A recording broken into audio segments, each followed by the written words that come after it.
George Lopez. All right, thank you, everybody. Thank you. Have a seat. Yes. Congratulations. Somebody asked me, "How's this weather?" I'm like, "Shit, this is the same temperature of the room I grew up in." He's still got his outside I jacket love on. it. That's how cold it is. It's nice. I feel good. I love this temperature. Well, welcome. Congratulations. This movie is incredible. I got to watch it a few days ago, and I was so moved by the story of these four young men, even though it's a story that's been told in Wired magazine. There was a documentary. Yeah. This story, that, as you tell it, goes far deeper. What made you?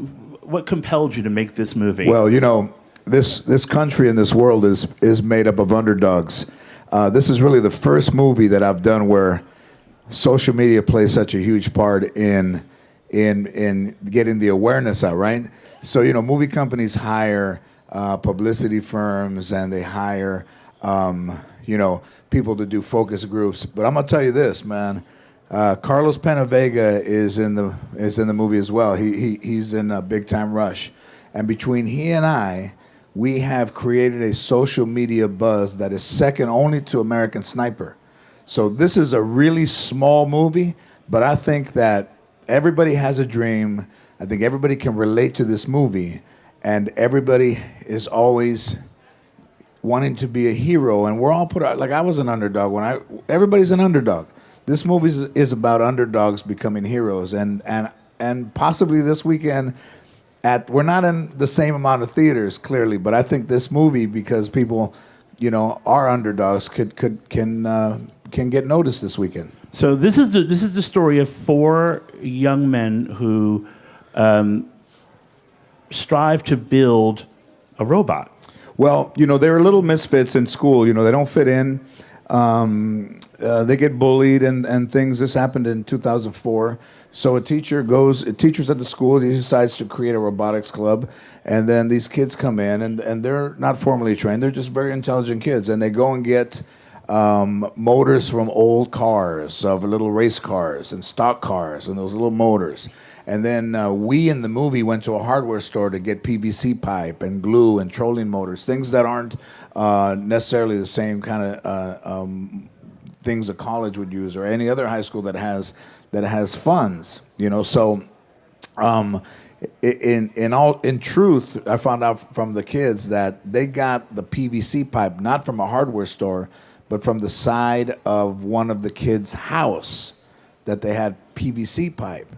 And then they created this robot that was an underwater robot. They designed it, they did the program for it, and they went to Santa Barbara to compete.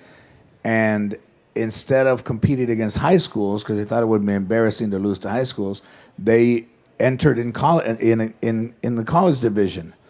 And they beat Stanford, Cornell, Duke, Harvard, Florida, and MIT. And these are four kids. The team consists of only four young Latino kids, and they beat MIT not only in 2004, 2005, and 2006, and they continue to excel at robotics at a community high school. So it's a very powerful little movie.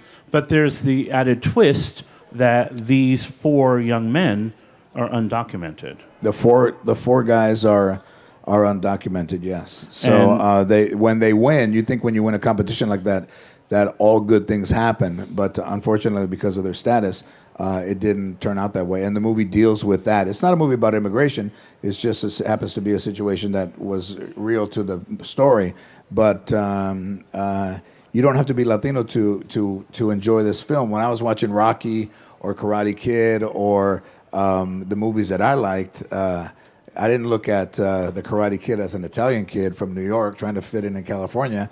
I just looked like a kid that was having a hard time fitting in. So, well, I remember as I was watching the movie, and again, it's called Spare Parts, opens Friday. Got to get those names in. Spare Parts. Spare Parts. As I was watching it, I was thinking a lot about my boyhood during the 70s in the Bronx. Yeah. Blue-collar family. My father is functional illiterate, and I was told I was going to be a mechanic. Right. And nothing wrong with being a mechanic, no. But I had bigger dreams for myself. Right. And I was watching this movie and connected so deeply with these four young men because they achieve by their wits and by any means necessary, Right. which is the ultimate American dream. Well, there's an ingenuity that you have when you don't have the money that everyone else has, that you create a way to get things done. I think it was in the clip, the thing. So this robot leaked. The soldering iron had touched the rubber of seal, and it made a small burn. And when the robot was in the water, it would misfunction because water got into the wire, just a little bit of water. So they had to create a way so that it could still function. And they used a sock, they used a towel, and that didn't work. And then they said, we need something that's really absorbent and small. And they used a feminine product to put in there. It's one of the funniest scenes in this movie. And it's absolutely hilarious. And it did work. And the judges thought that was genius to be able to do that. Instead of redoing the whole thing, they found a way to make it work in the water for that time that it was actually doing running its course. So this movie represents, from an observer's point of view, a shift in your goals creatively, that you want to do a different kind of storytelling. Is that fair? I've been very fortunate to be able to have done a lot of things. My sitcom was very successful on ABC, and then my talk show ran a couple of years, and that was fun. But being a producer of this movie, Spare Parts, and having it be a tiny movie with, Marissa Tomei came on the movie, and it changed everything because, Academy Award winner, and then that drew a lot of attention to the movie. And then when Jamie Lee Curtis came on the movie, Jamie Lee Curtis doesn't really leave Los Angeles much to do movies because of family obligations. And we did this in New Mexico, and Jamie Lee Curtis came for 2 days. She's great in the movie, holds it down very well. And then I called Esai Morales, and Esai Morales plays one of the kids' fathers. And then I play the teacher. It's very dramatic for me, something very different than people are used to seeing me do. It's a great performance. Heavy. Yeah, thank you. Very heavy, dramatic stuff, but fun still stuff too. So it's humorous, and it doesn't. The jokes don't lay there like jokes. They just lay there like conversations that people would have that would be humorous. It doesn't necessarily. It's not broad. But it's subtle, and the subtle stuff is sometimes very funny as well. Well, it's very human and very relatable. Yeah. We're talking about the movie Spare Parts. Shall we take a look at a clip from the movie? Yeah, let's see what this... That's a scene from Spare Parts, starring George Lopez. So, how many times did she slap you? I can only remember the first 4. I think there might have been 3 more over there. It shook my molars, man. And it really does roll your eyes in your head. Because I'm guessing the Oscar-winning Marissa Tomei doesn't fake a slap. I said, I don't think she needs to hit me. And then it was never a situation where she wasn't going to hit me. I don't think she needs to hit me. Maybe once. She's hardcore. Shh, that's my grandmother hit me, but never like that. So my grandmother hit me from behind. I never saw her coming. This one I saw. It was still a surprise. Tell me about the place you reached to find the confidence to lead this movie with such a big cast, with these young actors who were really looking to you for guidance. That's a big order for anybody. Well, if you think about everybody's dreams and what you aspire to be when you're young, everything just looks like it's impossible. But really, nothing is impossible.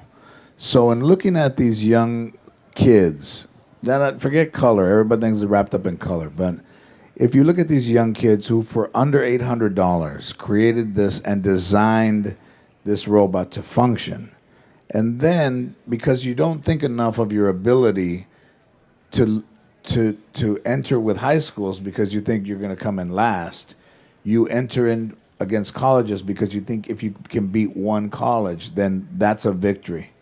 So even in our own dreams, we still create doubt in ourselves, and that's what's really powerful about this movie. For me, when I was growing up, man, I wrote jokes on the back of envelopes that were already used, and whatever I could find, and now that I look back, it was difficult to keep going back to a place and to comedy clubs and things when you're not very good and you're trying to find your way, but there's something that makes you go back and not quit. And, quitting is the end, you know. And now when we're raised kids and there's so much that they're given, you can give somebody a car, and you can give somebody a compliment, but you can't give somebody will to continue.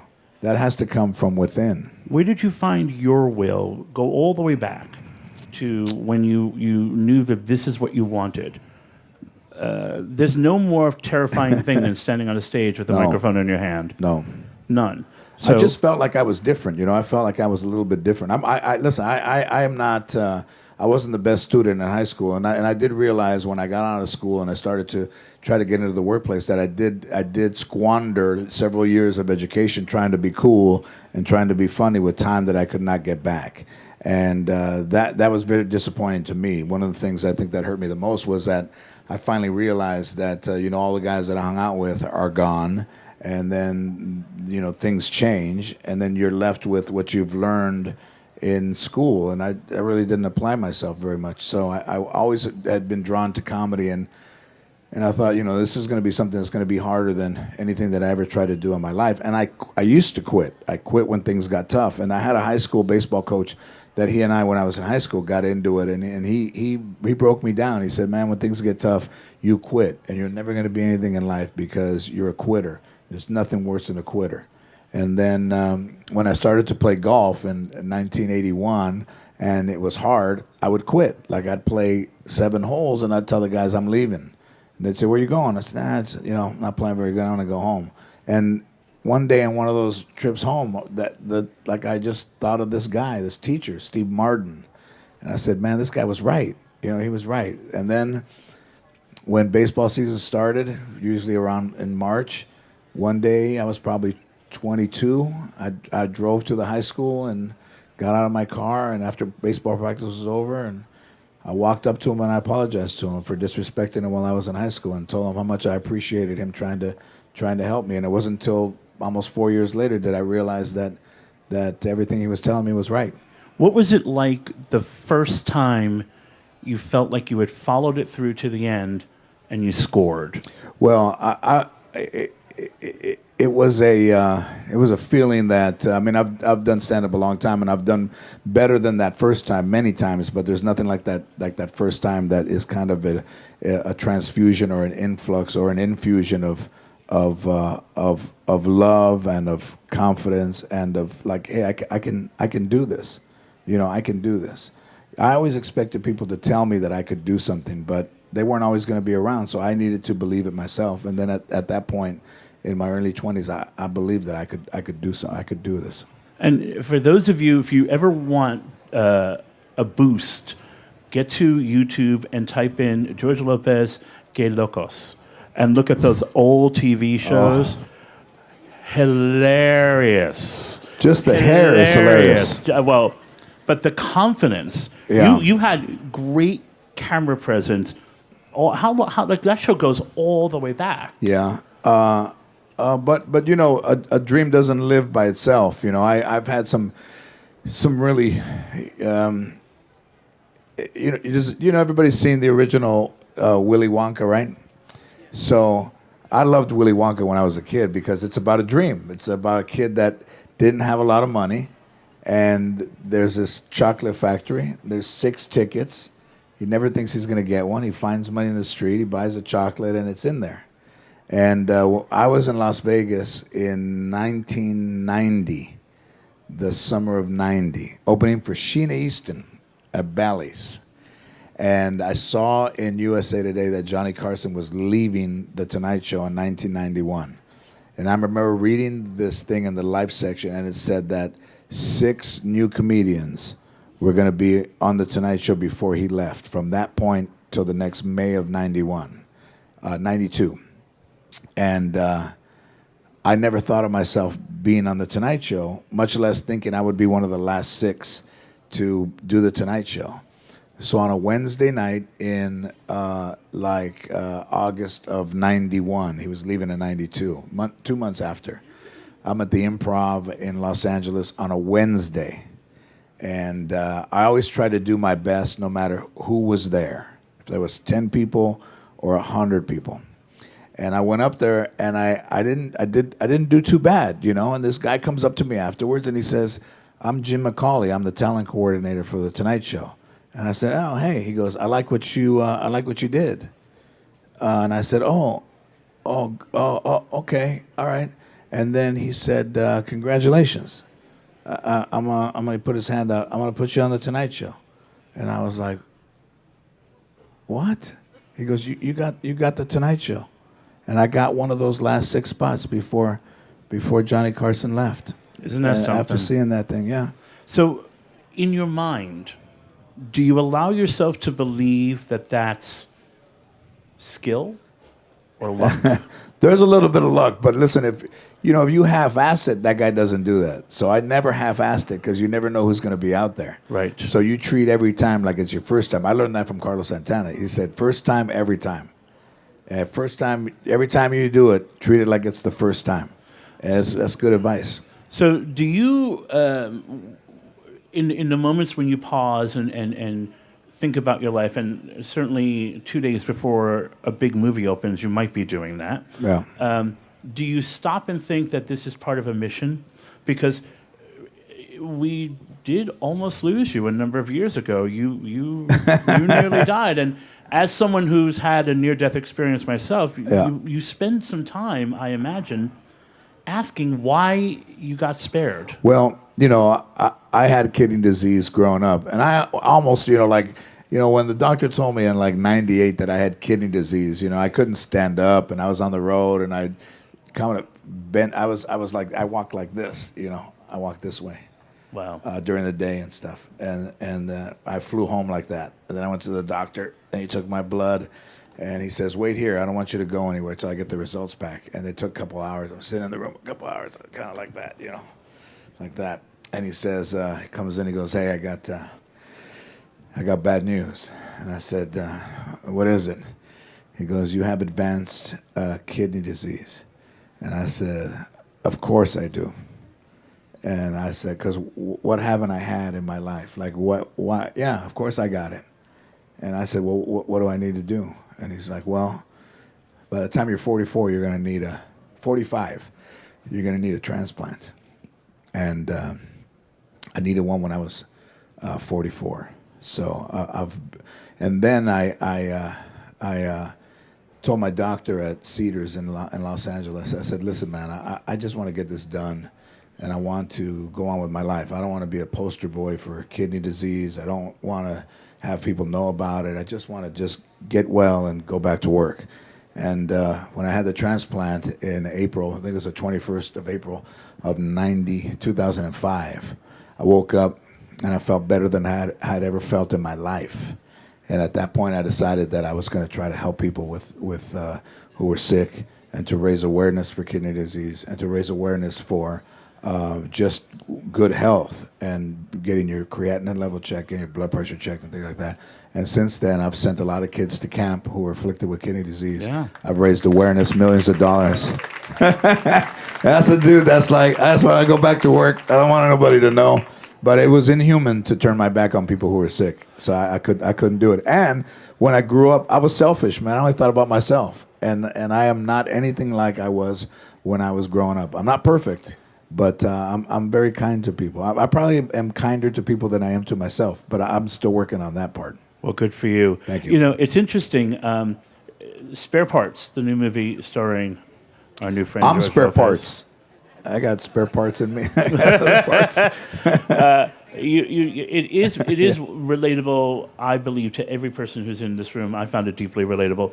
But at the same time, as I was talking with a colleague of mine who's Mexican American, he was so filled with personal pride. Yeah. Because Thank you. he said, "I don't ever see myself on a screen." Yeah.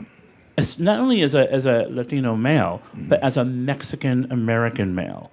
Yeah. So to see this movie and to see you succeed, to see you thrive, is a huge thing. So what does it mean to know that he's just one of millions? I mean, it may seem like a leading question, but this movie is more than about all of us. This movie is about Mexican Americans. and the fight that they have to endure. Well, there's a fight that everybody has to endure, but I will say this, not to separate Latinos or Mexican Americans from anybody else, but in this world right now, there's high tension racially, and there's a lot of things that are happening that are causing a lot of people pain.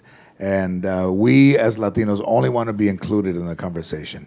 And I agree that all lives matter, and I agree that all children matter, and I agree that all dreams matter. But I also agree that dreams have no color, and a dream you cannot do by yourself, and you need other people to help you fulfill your dreams. And we need kindness in a society, and we're going to be all right. We are a strong world, and ignorance has always existed, and ignorance knows no color. It's just being stupid. Yeah. But we as Latinos clearly offer quite a bit to this country. So we're happy to be. We just want to be included in the conversation.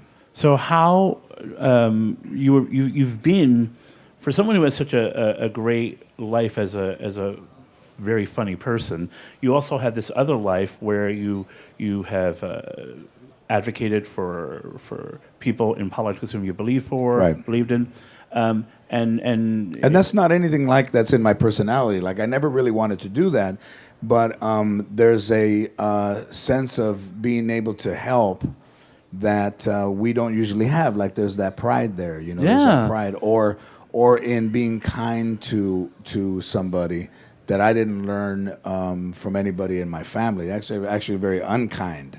So the unkindness created a kindness in me because I just thought I didn't want to be mean to anybody. So are you taking a look at what your role might be in the next year or two?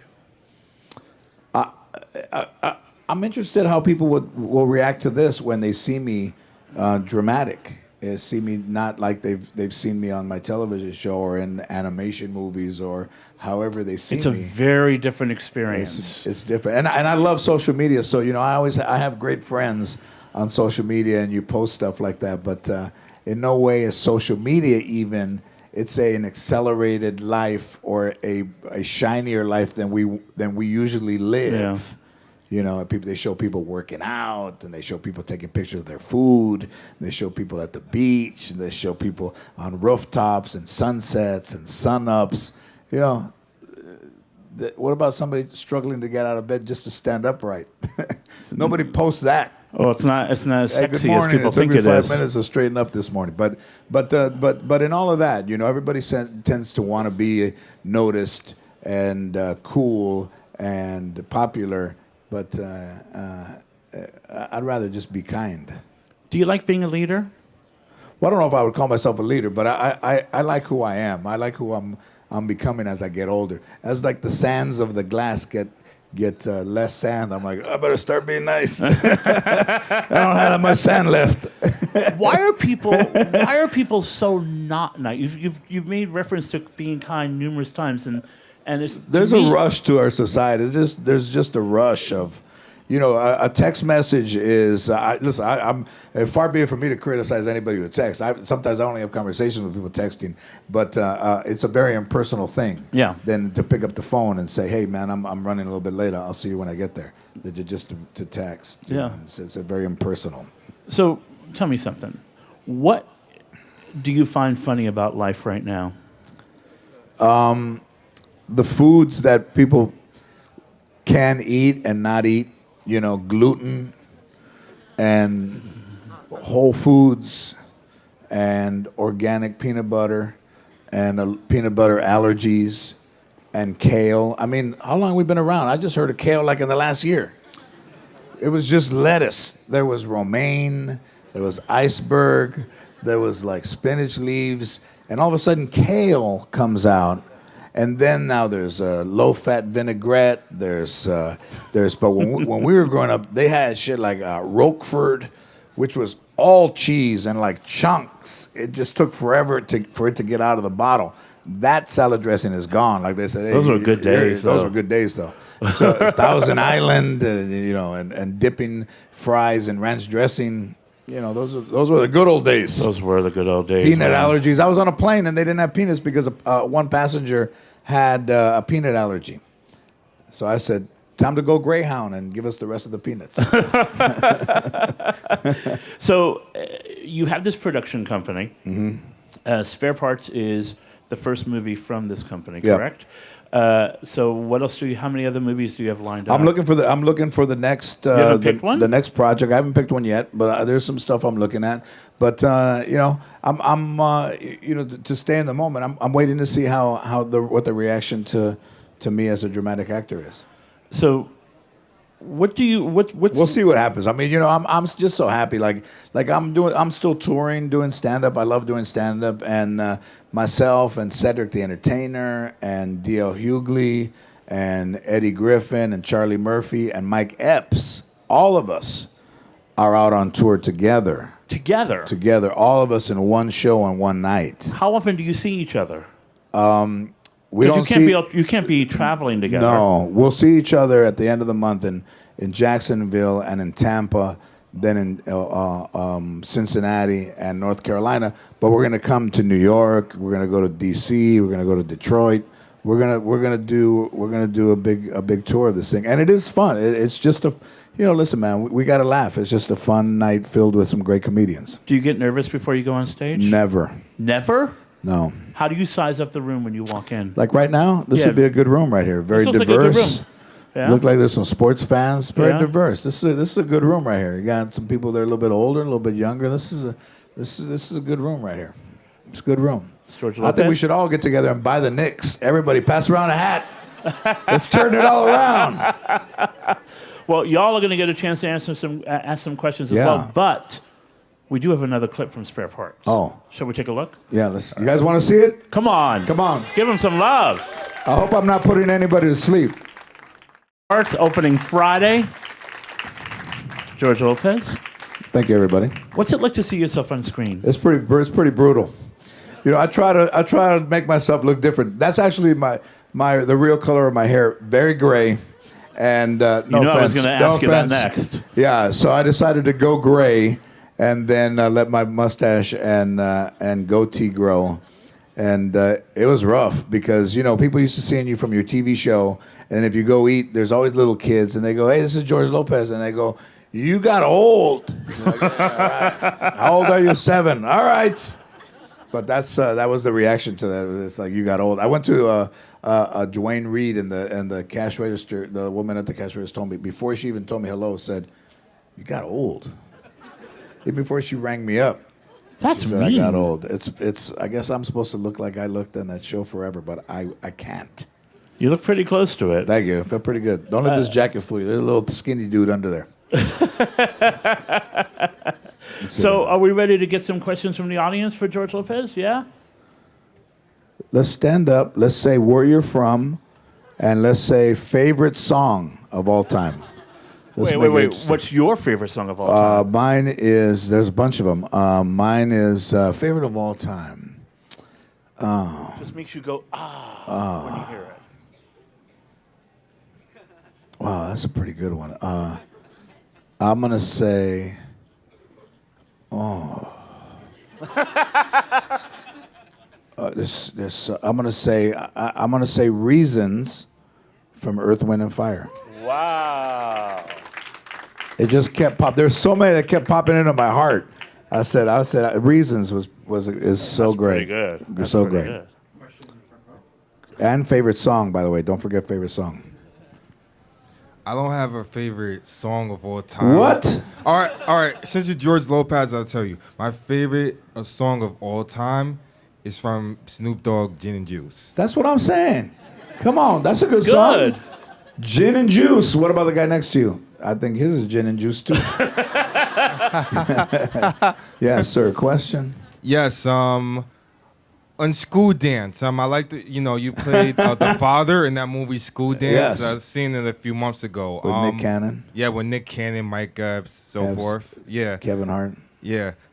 So my question is, how was it working in that movie? Well, with school dance, like movies like that, I just did it with Mike Epps. The great thing is that Nick Cannon was directing this film about interracial relationship and a school dance. And he asked a bunch of comedians to be in it. Kevin Hart was in it, Mike Epps was in it.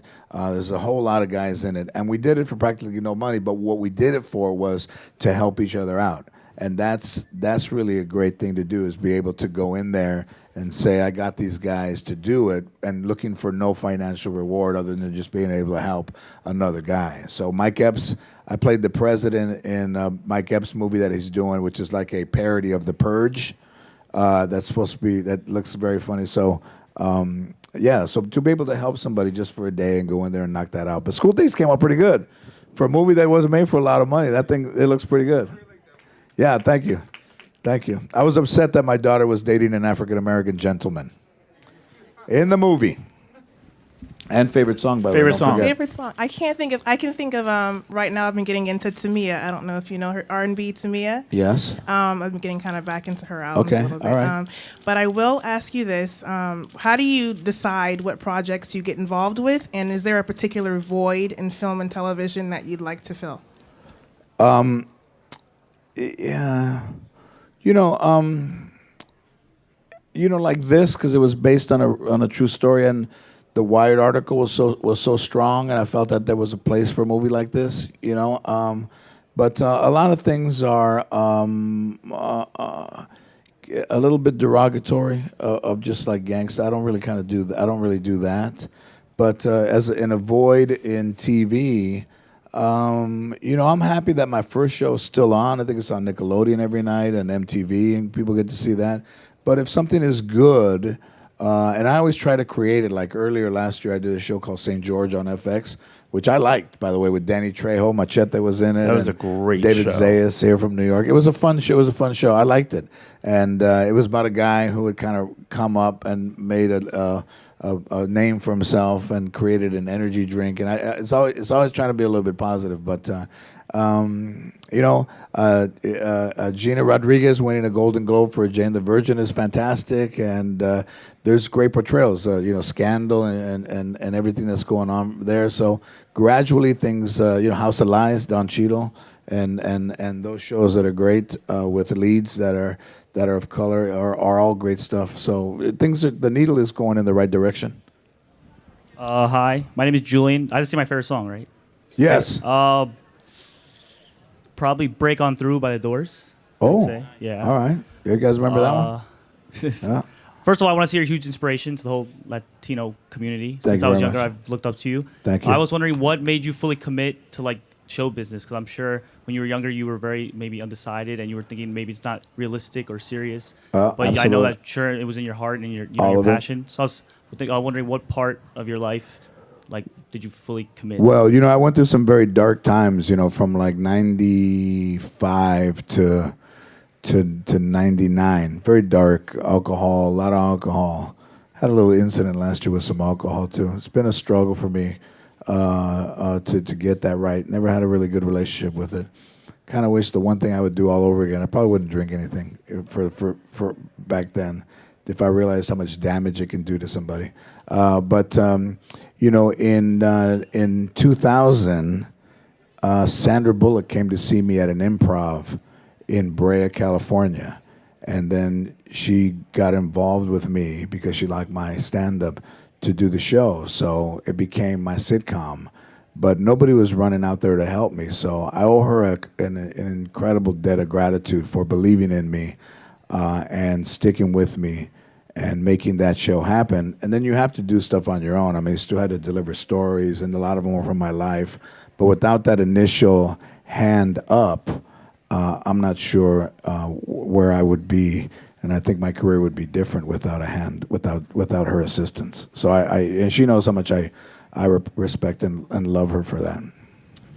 Hello, my name is Andre. I'm a young actor based here in New York. Favorite song? I would say Kanye West, Good Life. All right. That song changed my life. As far as the question, I wanted to know, when it comes to intention in the career thing, the industry, I call it an industry. It is. I feel like I came in it for a different intention. How do you stay focused on that and still be business oriented. What intention what do you aspire to do in that business? I feel like I can use this medium to talk to people, basically, and to help people find their purpose in life. Yep.